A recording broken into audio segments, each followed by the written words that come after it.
অনেকগুলো ড্রেস যখন ফিল্ড থেকে উঠে আসে তখন এইভাবে ওয়াশ করার পরে একদম ক্লিন যখন হয়ে যায় তখন দেখতেই ভালো লাগে। আসসালামু আলাইকুম এভরিওয়ান, কেমন আছো তোমরা সবাই?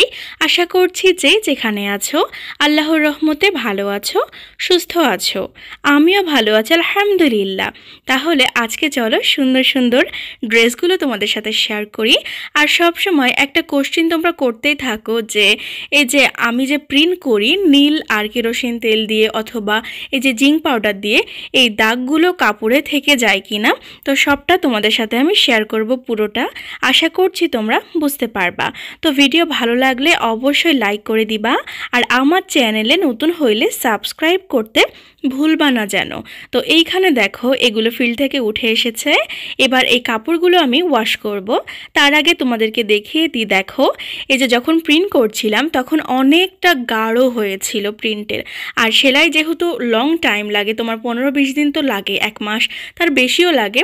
আবার অনেক ক্ষেত্রে যে কর্মীদের হাত যদি বেশি চালু থাকে সেক্ষেত্রে 1 সপ্তাহ 10 দিনেও কিন্তু হয়ে যায়। তো এই তো দেখো এইভাবে থাকার জন্য এই যে নীলের যে দাগগুলো এগুলো হালকা হয়ে যায়। আর তারপরে এভাবে ওয়াশ করতে হবে। ওয়াশ করার আগে কি করতে হবে, হুইল পাউডার দিয়ে অবশ্যই ভিজিয়ে রাখতে হবে 1 ঘন্টার মতো। এই সময়টা যদি ভিজিয়ে রাখা হয় তাহলে কি হয় বলো তো, যে দাগগুলো আছে না, বাকি হালকা হালকা দাগ সেগুলো সবগুলো চলে যাবে, একদম পরিষ্কার হয়ে যাবে। তো আমি ভিজিয়ে রাখি। তো একটা কোশ্চেন তোমরা অনেকেই করো যে ড্রেসগুলো সুন্দর, কাজগুলো সুন্দর, কিন্তু কাপড়ের কোয়ালিটি আসলে কেমন হবে বুঝতে পারো না। তো তাদের ক্ষেত্রে আমি বলি যে কাপড়ের কোয়ালিটি যদি ভালো না হইতো তাহলে সব কালার কাপড় আমি একসাথে ভিজাইতে পারতাম না। অবশ্যই রং যাবে না বলেই আমি এই সবগুলো একসাথে ভিজিয়ে রাখতে পারছি। তো এই তো দেখো যে নীলে নীলে ছোপটা আছে না, সেই ছোপগুলো সবগুলো দাগ উঠে গেছে আর পানিটা হালকা কিছুটা নীল নীল হয়ে গেছে। তো তোমাদেরকে কাপড়টা একটু দেখাই, এই যে এটাতে কোনো প্রকারের কোনো নীলের দাগ নাই। একটু ভালোভাবে খেয়াল করো তাহলে বুঝতে পারবা। তো এগুলো যখন ভালো করে আবার ওয়াশ করা হবে একদম ঝকঝকা হয়ে যায়, আর এই নীলের দাগ কোনো কিছুই কিন্তু থাকে না। এটা হচ্ছে সাদার ওপরে ছিল, দেখো সাদার ওপরে কোনো দাগ নাই, একদম ক্লিন হয়ে গেছে। আর ক্রিমের ওপরে এইটা যখন প্রিন্ট করেছিলাম তখন এটা কিন্তু আরও বেশি ভর্তি ছিল, এত গাঢ় প্রিন্ট হয়েছিল।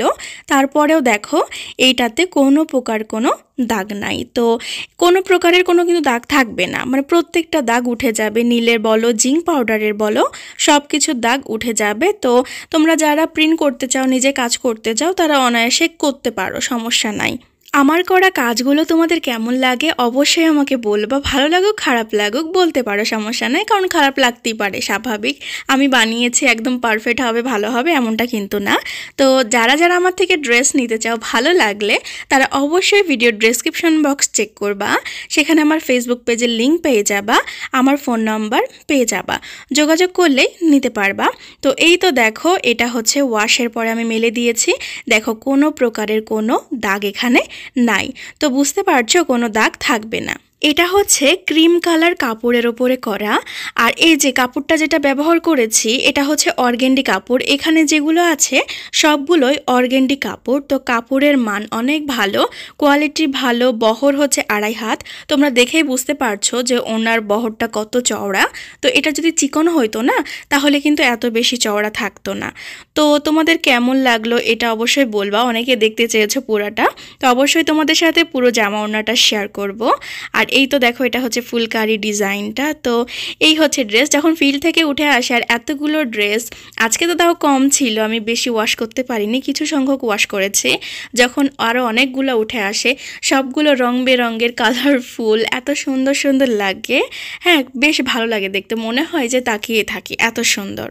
একটা কথা আমাদের জানা আছে যে হাতের কাজ মানে গ্রাম বাংলার ঐতিহ্য। এগুলো হচ্ছে আমাদের নিজের করা কাজ। মনে করো যে হাতের কাজের তো কখনো মূল্য হয় না, এগুলোর মূল্য তো অমূল্য এমনটা। আর যতটা সুন্দর লাগে, এটা কিন্তু এমব্রয়ডারি এতটা সুন্দর হয় না যতটা হাতের কাজ হয়। যারা যারা হাতের কাজ করেছো, ব্যবহার করেছো, তারা এটার আসল মূল্য বুঝতে পারবা, তাছাড়া কিন্তু কেউ বুঝতে পারবে না। তো এই হচ্ছে ব্ল্যাকের ওপরে, আর এটা হচ্ছে জলপাই। তো অনেক সুন্দর সুন্দর ড্রেস আছে, এই জানি না ব্ল্যাক কালার কেন এত সুন্দর লাগে দেখতে সামনে থেকে, কিন্তু ভিডিও যখন করি তখন আসল সৌন্দর্য ফুটে ওঠে না। যাই হোক, তোমাদের ড্রেসগুলো কেমন লাগলো অবশ্যই আমাকে বলবা, আর ভালো লাগলে শেয়ার করে দিও। আর ওই তো আমার চ্যানেলে নতুন হইলে সাবস্ক্রাইব করে দিও। ভালো থাকো, সুস্থ থাকো। ভিডিওটি সম্পূর্ণ দেখার জন্য ধন্যবাদ। সবসময় এভাবেই পাশে থেকো। আল্লাহ হাফেজ।